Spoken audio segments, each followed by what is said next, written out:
ইউরোপের সর্ববৃহৎ hospital royal London hospital এর জন্ম 50 কিংবা 100 নয় 250 বছর আগে।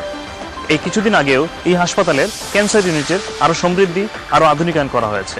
যদিও এর স্বীকৃতি রয়েছে, এর সুনাম রয়েছে বিশ্বজুড়ে, কিন্তু বাংলাদেশের অবস্থা বড় করুণ, বড় নির্মম। বিশেষ করে দরিদ্র মধ্যবিত্তরা ক্যান্সারে আক্রান্ত হয়ে সীমাহীন যন্ত্রণায় কষ্টে কষ্টে মরছেন। তাদের কথা ভেবে, বাংলাদেশের মানুষের কথা ভেবে বিয়ানীবাজারে একটি ক্যান্সার হাসপাতাল প্রতিষ্ঠার উদ্যোগ নেওয়া হয়েছে। এবারে ডিটেইল স্টোরিতে সেই হাসপাতাল সম্পর্কে বিস্তারিত তুলে ধরা হবে। দর্শক, আপনাদেরকে স্বাগত জানাচ্ছি ডিটেইল স্টোরিতে।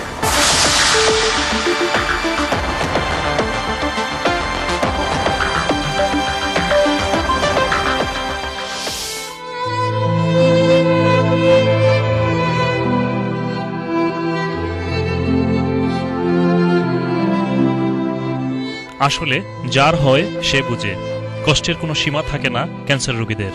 ধনী গরিব সকলেরই কম বেশি ক্যান্সার আক্রান্ত হলে অসহ্য যন্ত্রণা পোহাতে হয়। এইডস, যক্ষ্মা, ম্যালেরিয়ার চেয়েও বর্তমানে ক্যান্সার রোগে বেশি লোক মারা যায়। সারা বিশ্বে বছরে 12.7 মিলিয়ন মানুষ ক্যান্সারে আক্রান্ত হয় এবং এর মধ্যে 7.6 বা 8 মিলিয়ন মানুষ মারা যায়। আরও উন্নত এবং কার্যকর ব্যবস্থা না নিলে 2030 সালে গিয়ে বছরে আক্রান্ত হওয়ার সংখ্যা দাঁড়াবে 26 মিলিয়ন আর মারা যাবে 17 মিলিয়ন মানুষ।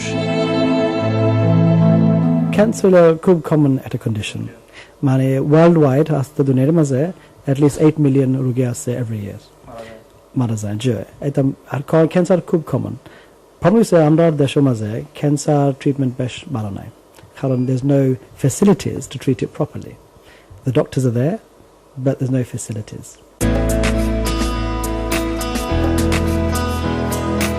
উন্নত দেশে ক্যান্সারের ব্যাপারে আগাম ব্যবস্থা নিয়ে অ্যাওয়ারনেসের মাধ্যমে জীবন বাঁচানো হচ্ছে। অন্তত দুঃসহ যন্ত্রণাকে কিছুটা কমিয়ে নেওয়া হচ্ছে সেবার মাধ্যমে। কিন্তু এই আধুনিক সময়েও বাংলাদেশে ক্যান্সারের নাম নিতে ভয় পান অনেকে।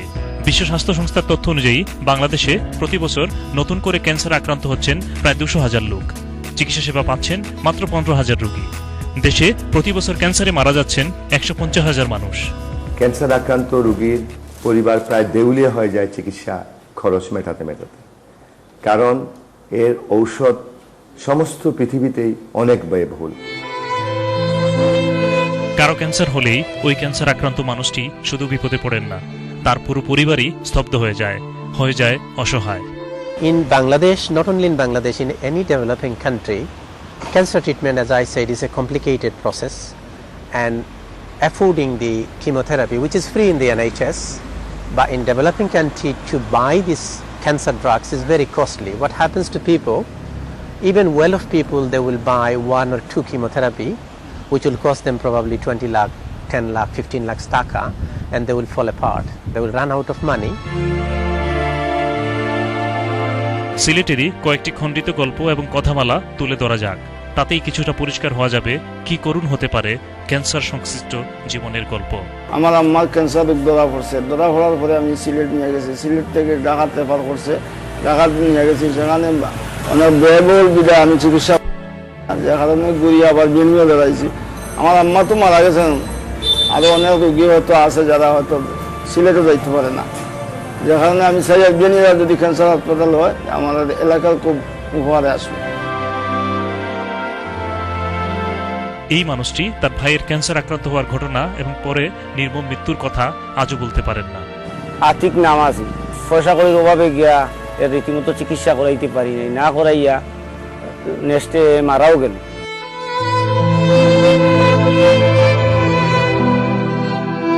মৌলভীবাজার সদরের কটুদাসের কথাই ধরুন। জীবনের শেষ সম্বল বিটে বাড়ি বিক্রি করে দিয়েও জীবন রক্ষা করতে পারছেন না। কোনো চিকিৎসা নাই। আমি সিলেটে এলাম, আমারে পরীক্ষা তোমার 1 সপ্তাহ হলে রিপোর্ট দিচ্ছে। আমার জিজ্ঞাসা অপারেশন করতাম পারল, গরিব মানুষ সংসার নাই, আমি না করছি এর সময় না ওই গাই গরু বই থাকছি। শিউলি রানী দাস আরো বেশি অসহায়। তার জীবনে যেন আর কোনো আশা নেই কোনো সম্ভাবনা। ক্যান্সার তাকে বেঁচে থাকতেই শেষ করে দিয়েছে। ভাত খাইতামই পারি না, শরীর তো দুর্বল হয়ে গেছে, গোলাপ গিয়া খালি বান ভরে তারপরে আরো মানুষে কইছে আর কি যে ডাক্তারের দ্বারা যাওয়ার লাগে, টেস্ট দিছেন মনে করেন 5-7 হাজার টাকার লাগান টেস্ট, কষ্ট করে এটা করাইছি, করানোর বাদে এখন কইন মানে সিলেট কোনো চিকিৎসা নাই আমার, হয়তো ডাকাত যেতাম বা ইন্ডিয়াত, এখন আমি তো ডাকাত আর ইন্ডিয়া যাওয়ার মতো নেই, মানে বিনা চিকিৎসা গেছে কি তাওয়ার আইছি বাসাতে, এখন বাসাতে বিনা চিকিৎসা করে দিয়েছে, টাকা পয়সার লাগি তো চিকিৎসা করাইতে আমার লাগে। আমার তো এই ক্ষমতা নাই ইন্ডিয়ার যে লইয়া দেওয়ার, বিনা চিকিৎসায় সব বই দিয়েছি।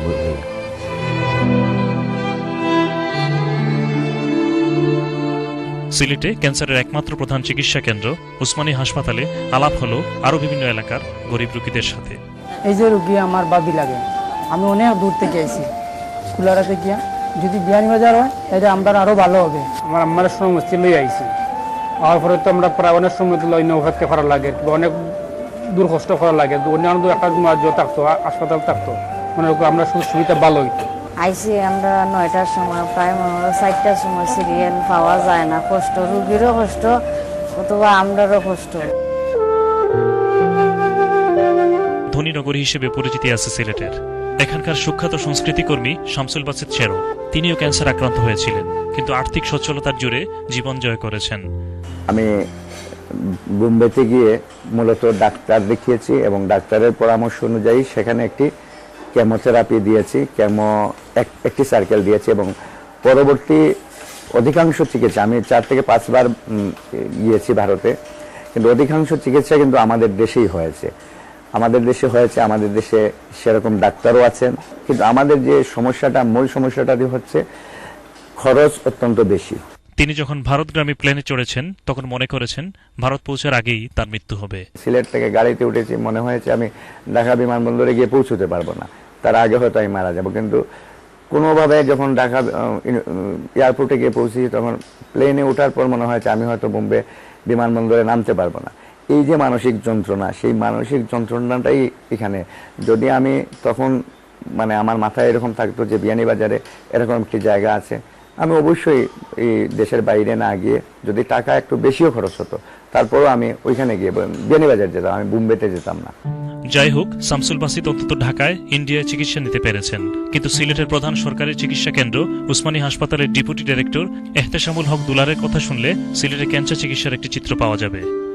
আমাদের সিলেট জেলায় বর্তমানে 5 জন ক্যান্সার রোগ বিশেষজ্ঞ চিকিৎসক আছেন।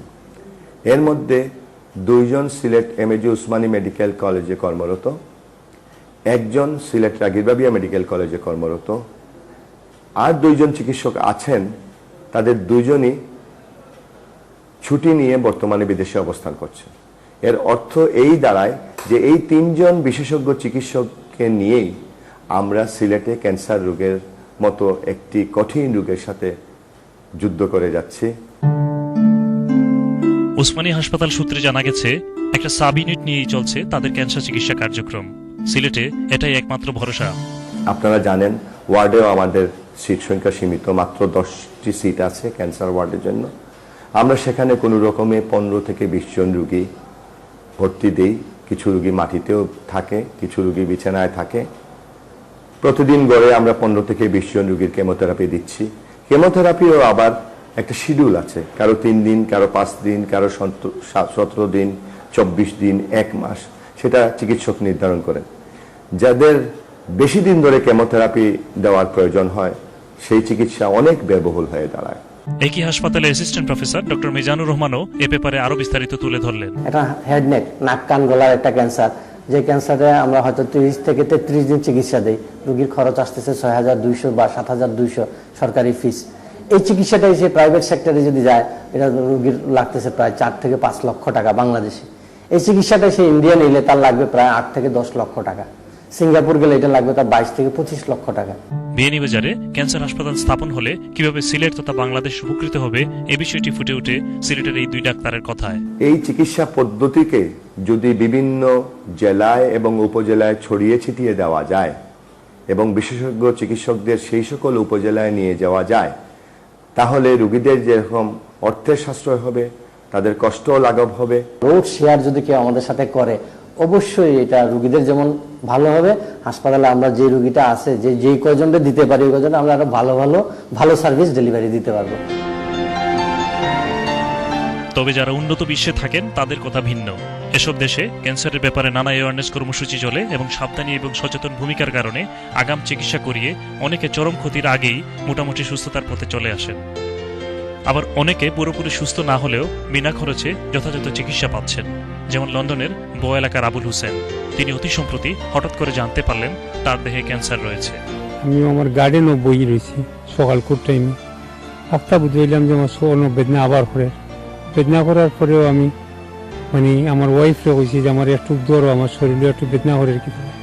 2 সপ্তাহ তারা রাখছে আমার হসপিটাল।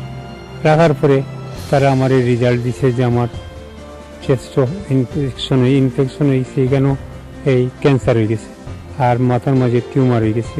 জীবন এখন থেমে গেছে বলা চলে, কিন্তু তারপরও এক ধরনের স্বস্তি যে চিকিৎসার অভাব আছে এটা বলতে হচ্ছে না।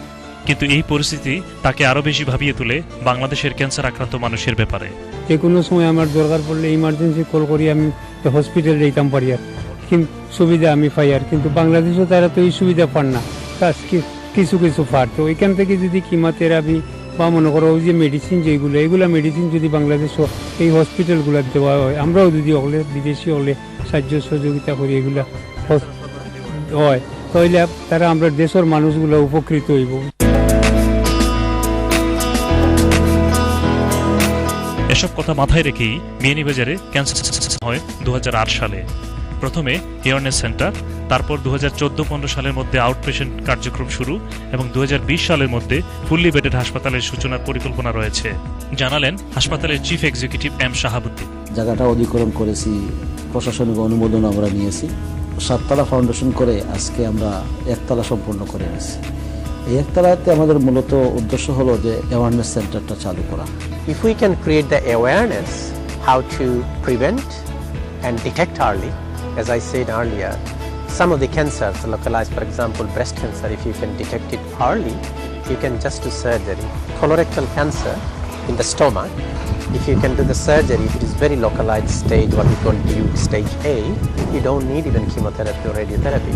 In Bangladesh, there are still millions of people who don't have access to decent healthcare, not primary or secondary level healthcare, never mind cancer healthcare. So this is a credit to the community for coming together, and I want to congratulate them for making that effort and raising the money in order to build a hospital in Biyanibazar.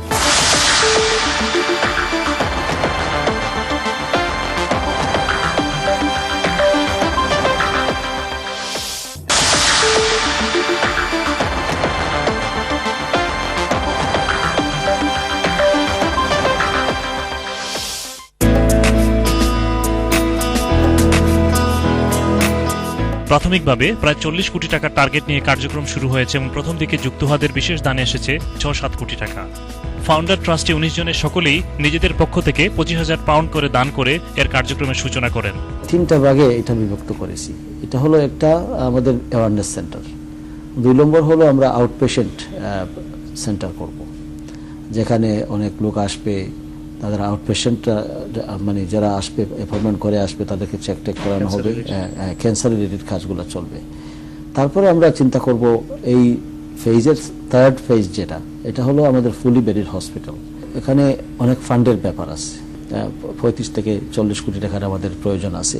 তো সেই টাকাটা আমরা একটা পর্যায়ক্রমে আমাদের সমাজ থেকে আমাদের যারা শুভাকাঙ্ক্ষী আছেন এবং ডোনার আছেন তাদের কাছে অ্যাপ্রোচ করব এবং তারা আমাদেরকে সহযোগিতা করলে ইনশাআল্লাহ আমরা 2020 সালের মধ্যে এটা আমরা পুরা করার আশা করতেছি।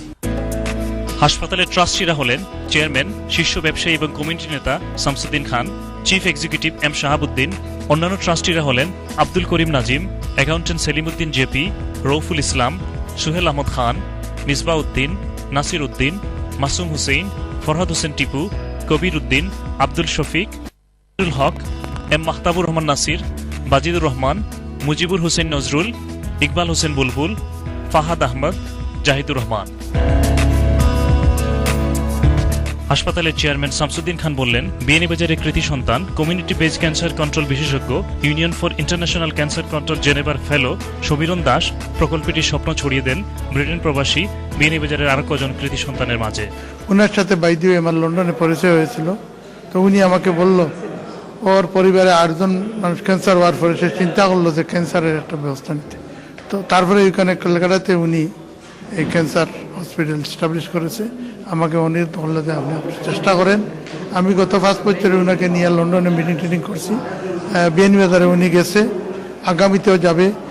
I strongly believe that this kind of initiative, having a cancer hospital in Bianibazar in Sylhet, Bangladesh, is necessary.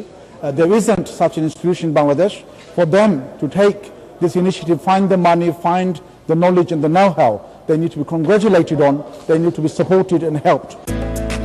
প্রস্তাবিত বিয়ানীবাজার ক্যান্সার হাসপাতালের প্রজেক্টকে সফল করতে ব্যাপক কার্যক্রম তথা ক্যাম্পেইন শুরু হচ্ছে। লন্ডনের বিভিন্ন শহরে চলবে রোড শো এবং নেটওয়ার্কিং। অনেক ছোট বড় টাউনগুলো আছে, সিটি আছে, আমরা রোড শো করব, সেমিনার করব, অ্যাওয়ারনেস ক্যাম্পেইন করব। আর যাতে এটা সাকসেসফুল করা যায় সেই জন্য আমরা এই অনেক লোককে আমরা এখানে জড়িত করতে চাচ্ছি।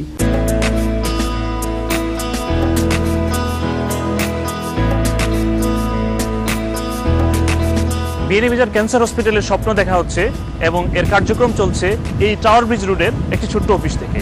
এখানেই নিয়মিত মিলিত হচ্ছেন ট্রাস্টিরা এবং তাদের সাথে যুক্ত হয়েছেন এবং হচ্ছেন অনেক বিশেষজ্ঞ, এক্সপার্ট, প্রফেশনালরা। সকলে মিলে এবং কমিউনিটির সহযোগিতায় যে স্বপ্ন দেখা হচ্ছে বিয়ানীবাজার হসপিটালের, তার কার্যকর বাস্তবায়ন করতে চাচ্ছেন।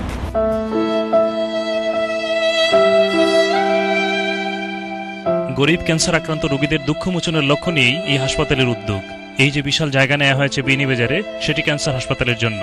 এই মহতি উদ্যোগে অন্যতম অংশীদার সোহেল খান, যার বাবা প্রাণ হারিয়েছেন ক্যান্সারে। উনি সিলেটে প্রথমে ডাক্তার দেখাইছেন, ওরা কিন্তু ডায়াগনোজ করতে পারে নাই ক্যান্সার, ভুল ডায়াগনোজ করছে। তখন ঢাকা নিয়ে গেলাম, ঢাকা নিয়ে যাওয়ার পরে দেখা গেল না উনি তো ক্যান্সারে ভুগতেছেন। সাথে সাথে আমরা করলাম কি, ওই আপনার ব্যাংককে একটা আমেরিকান হসপিটাল ব্যামরানগাঁদে নিয়ে গেলাম। কিন্তু কথা হচ্ছে লেট হয়ে গেছিল, আর যে সাফারিংটা, ইভেন আমাদের জন্য যে সাফারিংটা হয়েছিল বা উনি যে কষ্ট করছিলেন, ওইটা দেখার পর থেকে কিন্তু আমি মনে মনে একটা ইয়ে হয়েছে যে যদি কোনো সুযোগ আসে কিছু করতে পারি, তাইলে আমি এইসব কিছুর সাথে ইনভলভ হব। বিয়ানীবাজার জনকল্যাণ সমিতি সংগঠন হিসেবে এর সাথে যুক্ত রয়েছে এবং এর প্রেসিডেন্ট আব্দুল শফিক হচ্ছেন হাসপাতালের একজন ট্রাস্টি। এই গরিব দুঃখীর যদি আমরা একটা সাহায্য করতে পারি, তে আমি মনে করি আমরাও লাভবান হব, এই গরিব দুঃখীরাও লাভবান হবে। ট্রাস্টিরা মনে করেন তারা অক্লান্ত পরিশ্রম করবেন, আর্থিক সহায়তা দেবেন। স্বপ্নের পূর্ণাঙ্গ বাস্তবায়নে দরকার সব শ্রেণীর মানুষের দোয়া এবং সহযোগিতা। আমি ওখানে কইতাম স্যার যে এগুলো আমরা প্রফিটেবল নাই, এগুলো আমরা ব্যবসাও নাই, এগুলো একমাত্র গরিব গুরবার সাহায্যের জন্য, দেশের মানুষের সাহায্যের জন্য। আমার মামার ফুফুত্তো ভাই, উনারও ক্যান্সার ছিল, এর জন্য সেও আমাদের সাথে এক ডাইরেক্টর হয়েছে, নাসির উদ্দিন। এর জন্য আমি হয়েছি। এরপরে আমি যে একটা ভালো কাজ আমাদের জনগণের জন্য করতে পারলে এইটাই আমি মনে করি বেটার হবে।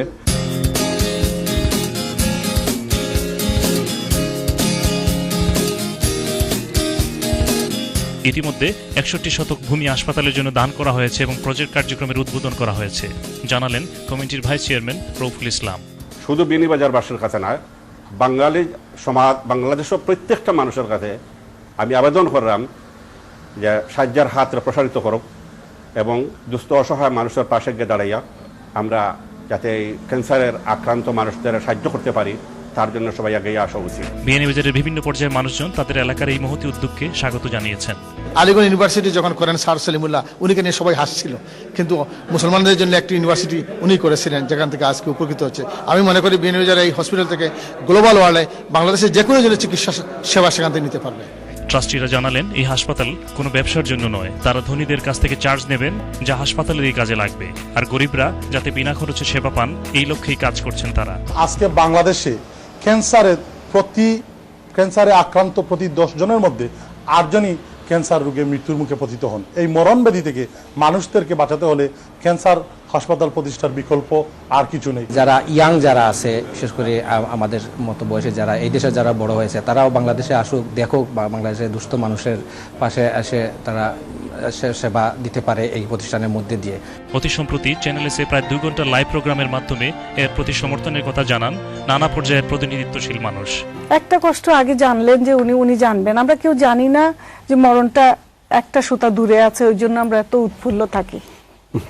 তো যে মানুষ ক্যান্সারে আক্রান্ত সে কিন্তু জেনে গেছে যে সে আর থাকবে না, তা তদুপরি তার যে ব্যথা, তার যে এত কষ্ট, পেইন কিলার দিয়েও থামে না। আমি আমার বাবার মৃত্যু দেখেছি, আমি আমার বাবার কষ্ট দেখেছি, এবং আমি তখনই ভাবছিলাম যে এরকম একটা বেদনাদায়ক মৃত্যু, এইরকম মৃত্যু থেকে মানুষ কিভাবে বাঁচানো যায় বা আমি কিভাবে মানুষকে সাহায্য করতে পারি। তো আমার সৌভাগ্য এটাই যে বিয়ানীবাজার জনকল্যাণ সমিতি এই পদকটা হাতে নিয়েছে। তৎকালীন সময় আমি এর সেক্রেটারি ছিলাম। বিয়ানীবাজারবাসী, কিন্তু এটা বিয়ানীবাজারবাসীর মধ্যে শুধু সীমিত থাকবে না, ইনশাআল্লাহ বিশ্ববাসীরা এতে অনুদান দিবেন। আমি তো মনে করি বিয়ানীবাজার একটা হোলিস্টিক অ্যাপ্রোচ আমাদেরকে দেবে।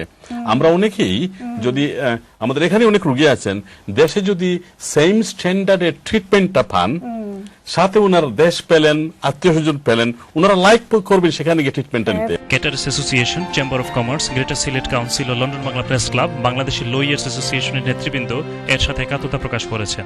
বিয়ানীবাজার ছাড়াও বালাগঞ্জ, বিশ্বনাথ, জগন্নাথপুর সহ বিভিন্ন অঞ্চলের সংগঠনের পক্ষ থেকেও পাশে থাকার আশাবাদ জানানো হয়েছে। প্রত্যেকটা রেস্টুরেন্টে আমরা জানি বছরে 3 থেকে 4টা চ্যারিটি ডিনার হয়। কেউ মেয়রের জন্য করেন, কেউ চিলড্রেন ওয়েলফেয়ারের জন্য করেন। আমি মনে করি যে প্রতিটা রেস্টুরেন্টেই এই ব্যাপারে এগিয়ে আসা উচিত। এই চ্যারিটি হসপিটালের জন্য আমাদের সবার এগিয়ে আসা উচিত। অত্যাধুনিক মেশিন দিয়ে বা ট্রিটমেন্ট করার মতো উপযুক্ত সত্যিকারভাবে একটা হসপিটাল, আমার মনে হয় সাংঘাতিকভাবে ভালো কাজ। চ্যানেলসের founder Mahi Ferdous Jalil, London Bangla press ক্লাবের বর্তমান প্রেসিডেন্ট জনমত সম্পাদক নবাবউদ্দিন এবং সাবেক প্রেসিডেন্ট পত্রিকার প্রধান সম্পাদক বেলাল আহমদও ব্যতিক্রমী এই প্রজেক্টের ব্যাপারে কমিউনিটির ঐক্যবদ্ধ সমর্থন কামনা করেন। একদম উদ্যম মানুষ তারা নিজের পকেট থেকে কমিটমেন্ট দিয়েছেন যে 25,000 পাউন্ড করে দিবা, প্রায় 19 জনের মতো। দেখিয়ে দেখলাম যে আসলে এরকম তো আমি বিগত 7 বছরে কোনো প্রজেক্ট পাইছি না যে নিজের পকেট থেকে 25,000 পাউন্ড দেয়া। সিলেটের মতো জায়গা বিয়ানীবাজার জায়গা পাইছেন একটা সূত্রের লাগি বিয়ানীবাজার, হয়তো অন্য জায়গা তো করলাম, বাট যেহেতু একটা সূত্রে জায়গাটা পাওয়া গেছে সেহেতু আমরা একটা বিশাল অঙ্ক সেভ করে হয়ে যাব। এখন সিলেট সদর লওয়া যায় তাইলে আরো 20 বছর প্রজেক্ট করলামই যাব, কারণ জায়গার পয়সা তুলতে তুলতেই আপনি ব্যাংক্রাফট। সো দেয়ারফর জায়গাটা পাওয়া গেছে একটা সূত্রে, তখন কনসেপ্টটা আরো আমারে আরো অ্যাট্রাক্ট করলো মোর। এই হসপিটাল তথা শুধু সিলেটবাসী নয়, এইটা বাংলাদেশে যারা বসবাস করতেছেন সেই হাসপাতাল থেকে সেবা গ্রহণ করতে পারবেন, এবং এই ধরনের হাসপাতাল কিন্তু বাংলাদেশে নেই। এখন প্রয়োজন যা এই ভিশনারি প্রজেক্টটাকে বাস্তবায়িত করা। এটার প্রথম পদক্ষেপ হিসেবে যারা উদ্যোগ নিয়েছেন প্রবাস থেকে, তাদেরকে সহযোগিতার জন্য বিশেষ করে বাংলা মিডিয়া এখানে বলিষ্ঠ ভূমিকা পালন করতে পারে।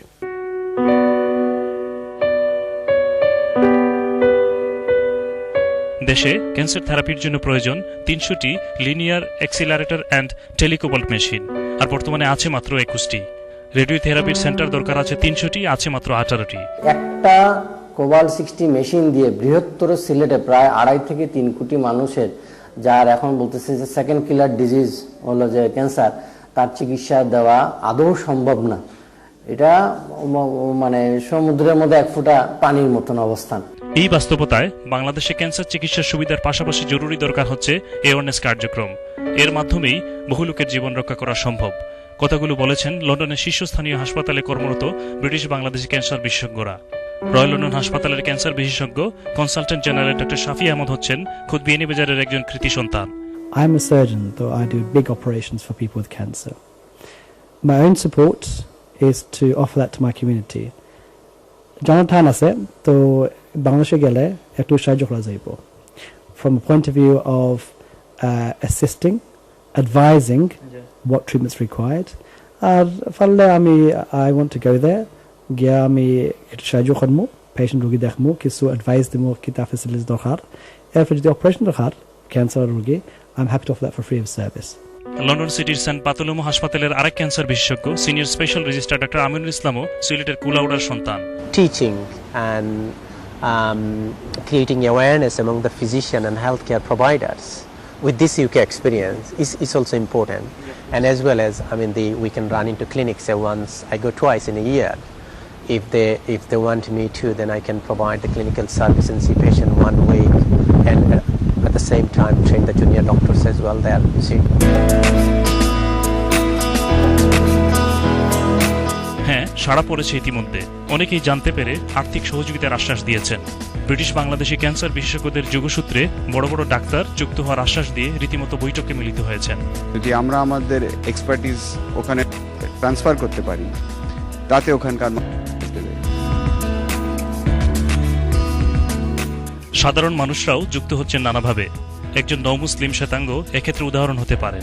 তিনি তার মৃত্যুর পর তার স্থাবর অস্থাবর সম্পদ ক্যান্সার হাসপাতালে প্রদানের ঘোষণা দিয়ে উইল করেছেন।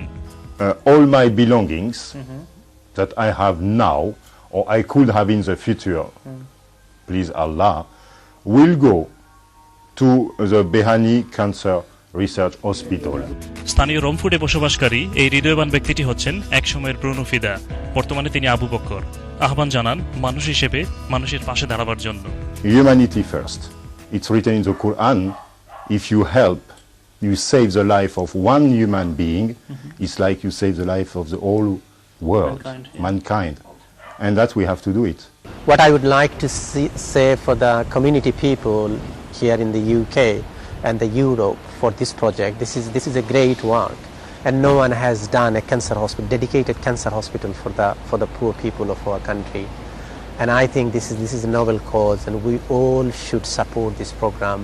It's very easy. You don't need to give money. You can give time. You can give your valuable time and get involved. You can donate by standing order, £2 a month, £10 a month, whatever you can afford. You can be a life member. You can pay £1,000 and become a life member. You can even join us and become a trustee and pay £25,000. There will be a donor wall recognizing all the people who will be donating. We do request all the people to get involved.